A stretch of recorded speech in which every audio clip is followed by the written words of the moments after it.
jumping to a few of the things, and we kind of touched on each of these a little bit, that the WWE is kind of doing well, and one of them we have seen slowly developing over the last, 4 or 5 weeks is this turn of Alexa Bliss and her relationship with The Fiend, and what exactly is happening in her relationship with Nikki Cross and things like that. So I know this past Friday on SmackDown, we see a tag team match, and then Alexa Bliss kind of just gets like this weird look to her face and hits Nikki Cross with the Sister Abigail, and then during the break is just staring into space, looking up at something, and she walks out. So, and I know that there was a new character unveiled on the Firefly Funhouse. I think a lot of people kind of expected maybe that to be Alexa Bliss. It was not. It's a Paul the what is it? Something walrus. I forget. Wobbly walrus. Wobbly roll. So good, by the way. But like I'm so invested on exactly what is happening with Alexa Bliss. She's one of my favorite women in the entire company, and what they've been doing between the Talking Smack appearance, the backstage stuff with Nikki Cross, and just like each week she has a few more dreads in her ponytails and like it's these subtle details. You have Ramblin' Rabbit hanging out in the back behind wherever she is in these backstage segments, like these little details. Like I have no clue where it's going exactly, and I love every bit of it. Tim. So like, let's think like end of the line. What if she like gets her own Fiend, and like that Bratz doll that we've seen on all of her stuff is her mask? Love it. Like that would be dope. Yeah, I like that. Yeah, like that's just a thought. Like, I don't know where they're going with it. I'm ready for it. Well, I know you're ready for it. When she touched the Fiend's face, you were. It's different now because she's doing it by herself. When she was doing it with Bray, it was different. It just. I didn't like the Beauty and the Beast like love story that they're like. No, just let the Fiend possess her and be the monster that he is. Or is she controlling the Fiend? Like that's what Issa brought up on our episode a couple weeks ago, and I was like, I didn't even think about that. Like, is she like Sister Abigail is like an imaginary person, right? Or Brian drag, whatever we're gonna say. But let's just forget about that. What if she is actually the one who now is controlling his mind? Yeah, I mean, it's there's so many ways that this story could go. That it's one of the few times in the last, I don't know, months, years that I've truly had no clue. I think where they're going with it, but I'm invested in where it's going. Mark, what do you think? What's your take and thought on what they're doing with Alexa right now? I'll tell you what, I think it's probably the best storyline they have going right now on any of the shows, and it's doing exactly what it's designed to do. At least for me, it gets me to tune into SmackDown because that is the one piece each week I do watch. I'm going to make sure I catch that on SmackDown. But they're telling a great story with it. I'm really anxious to see where it goes. But yeah, very, very well done so far. Matt, how about you? Yeah, I mean, I think it's the best storyline that they have going right now. It's something that we all kind of wanted when it was first kind of teased during that match between The Fiend and Braun. And I think we were all like, are they going to do this? Will WWE do something like right? Who knows? And here they are, kind of doing things right. Look at them. Growth, maturity. Maybe Shane's running things. That's probably the only. You might be right, Matt. You might be right. Main event. Ryan, your take here. I am just such a Fiend fan that it doesn't have to be Alexa Bliss. I know Mark had said like it hinted like Alexa Bliss was the reason that I'm not saying it could be like Tamina, but I think the apple of Bray Wyatt's eye is an intriguing storyline, and I am excited to see where it ends up.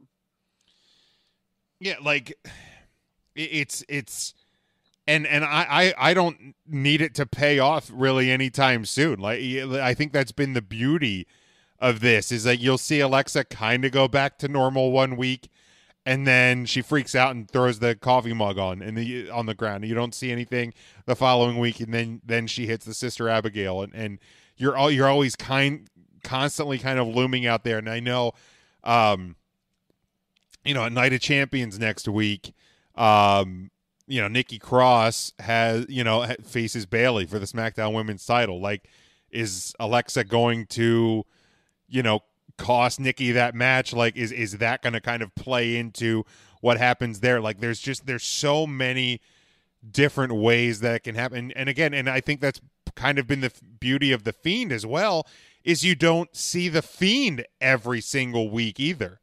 So, like, you may get the Firefly Funhouse and you look forward to that 3-minute segment, but like every so often when you see the Fiend creep up and he breaks into that video, or the lights go out and let me in, like, that feels special as well. So, like, whatever they're doing with this, I just hope they keep kind of going with that same tempo. Like, you don't have to force feed us. You don't have to hurry it up. Like, let this thing breathe.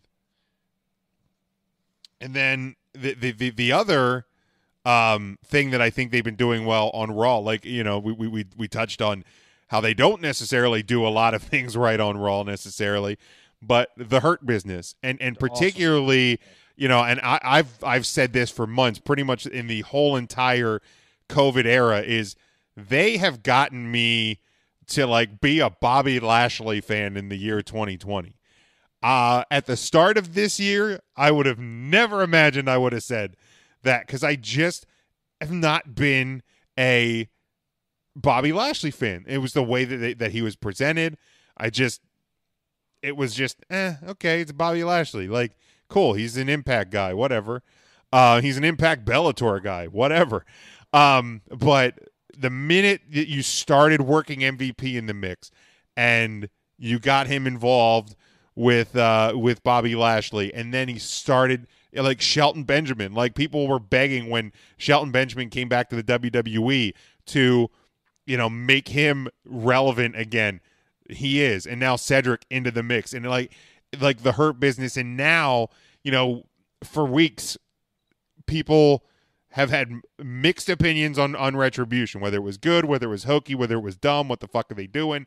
The last 2 weeks, when the Hurt Business and Retribution have kind of been looking like they're going to, two sides come to a head at some point. The last 2 weeks, I think what they've done with Retribution and the Hurt Business, like, I'm loving every second of that, because, like, I feel like, now you have the Hurt Business is defending Raw, and I love that backstage segment when Adam Pearce is like, thanks for volunteering, and MVP is like, this is going to cost you, but, we're doing this. This is business. Like, I fucking loved it. It was so good. I don't know who wants to go next. Who wants to go next? Yeah, I love that they've incorporated Cedric Alexander and put some young blood in otherwise an aging stable in Bob Lashley and MVP. And I think it's great how in 2020 that these guys are, main eventing multi-segment matches and segments throughout Raw. I love the fact that they kind of put their heel status aside and a common enemy in Retribution.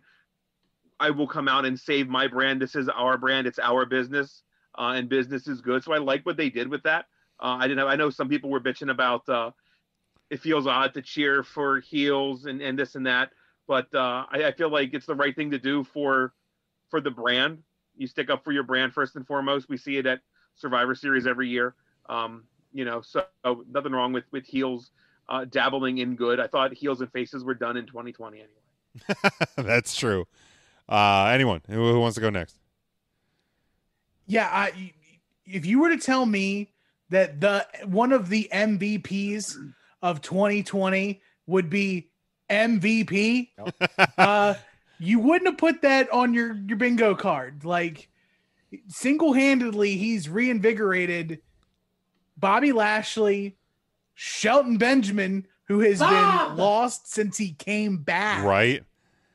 And now he's got Cedric, young Sid, gonna do some stuff with him. Like, I love the Hurt Business. I've always loved it. I've loved all these guys. Yep. That's just me. I'm new. I'm not new to the party. The bandwagon is wide open. There's plenty of room. If you want to jump on, there's plenty of room for you in the Hurt Business. Go buy. If you really support the Hurt Business, buy the shirt. That's it. Like, that WWE listens to merch. So Unless you're Rusev. even then, like, he got pushes. Like, Yeah, his pushes was elongated because of it. Like, a throwaway thing that became something. But like either way, like, buy the merch, support them, because it's really great. Like, because they're not the Nation of Domination, but they're the Nation of Domination. Yeah, and especially in these times, like, a all black stable showing like dominance. Yeah, like, really good. Because I've seen like the numerous, obviously, like the New Nation. I've seen like the New Evolution, because they're all coming out, and like, can we like not have to like?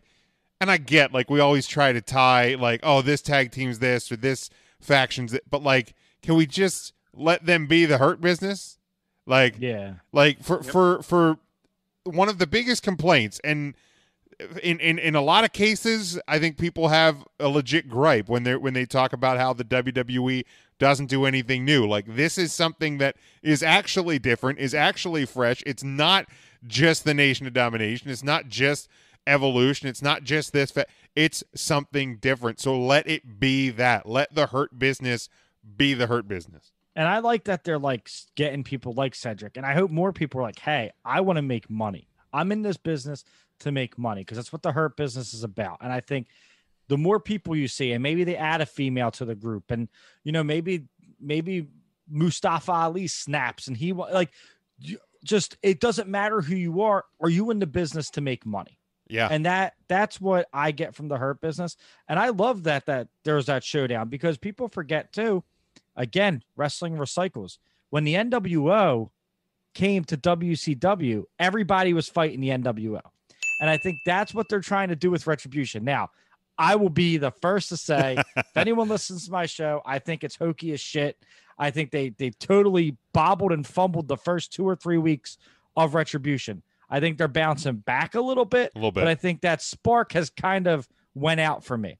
But I'll tell you, when I saw those big dumb idiots standing there and then the Hurt Business start taking off their suits, I'm like, now they're going to get their ass whooped. And I want to see that. And I want to see the Hurt Business give them an ass kicking. And I was hyped for it. I think it was a great ending to Raw. And we could talk about how, you know, I mentioned earlier how that AEW had a different ending to their show.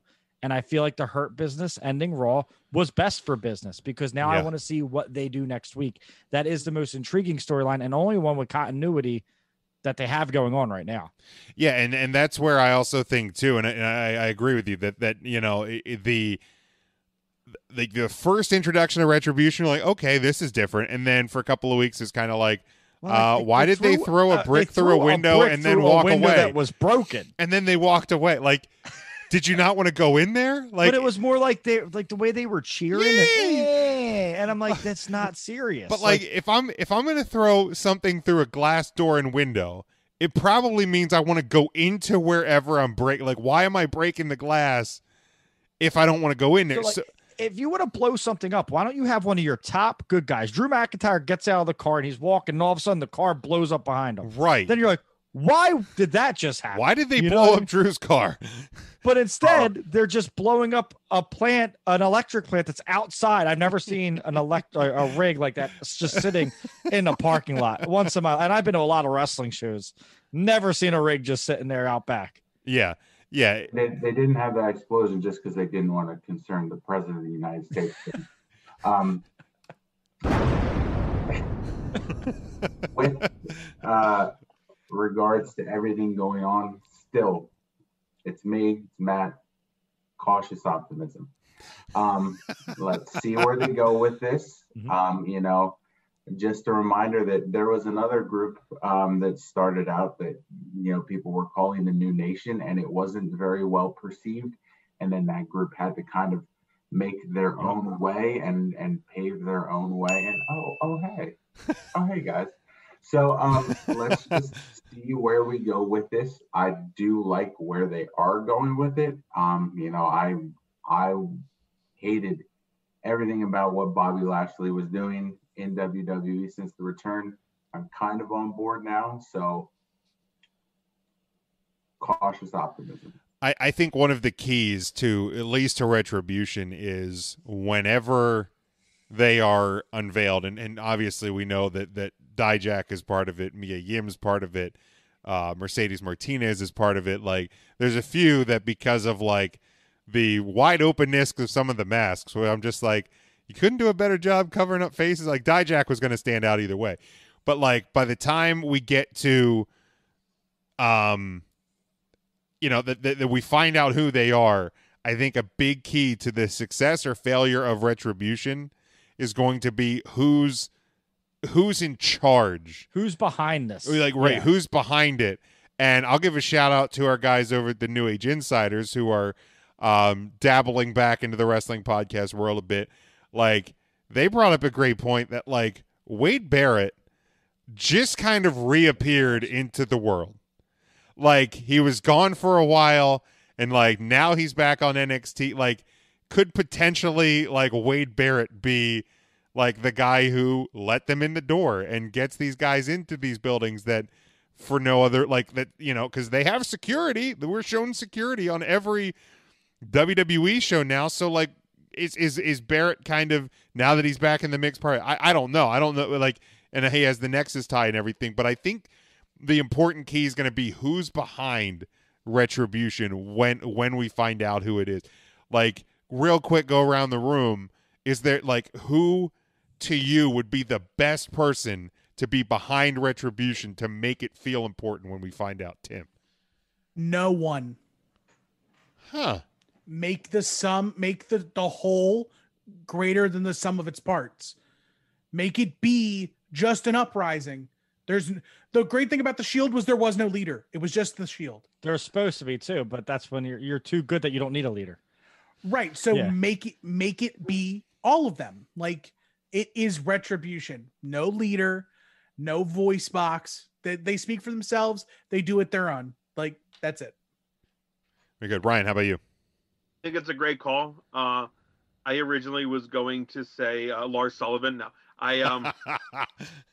Tim, I think to your point, you can look at something like Sanity and then see like Eric Young was their leader and the WWE crowd not buying into Eric Young leading a faction like that. So I think you're absolutely right. We are Sanity, and we stand together, and everybody has an equal voice. I love that. Matt, how about you? Someone who just kind of made some waves in the wrestling world, and that would be CM Punk. Mark, how about you? Same thing as Matt. CM Punk, that would be that'd be perfect. Even though the Wade Barrett thing, I can see that probably happening more so than CM Punk, but I'll stick with Punk. Ant?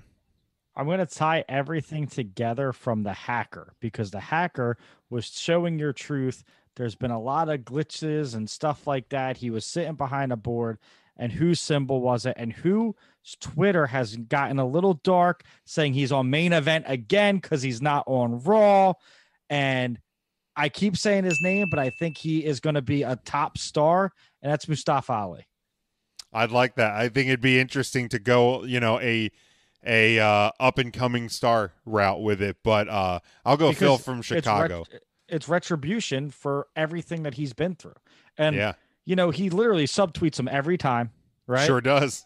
And then on Main Event, he kind of worked a little heelish, and it just seems like it would fit with the whole hacking and right, because we all kind of assumed that he was the hacker. Like, yeah, oh yeah, I mean, the symbol was it was hand. right there. It was they were literally telling us that it was in the palm of your hands. Literally speaking. Anonymous Raw GM. We never know. Yeah.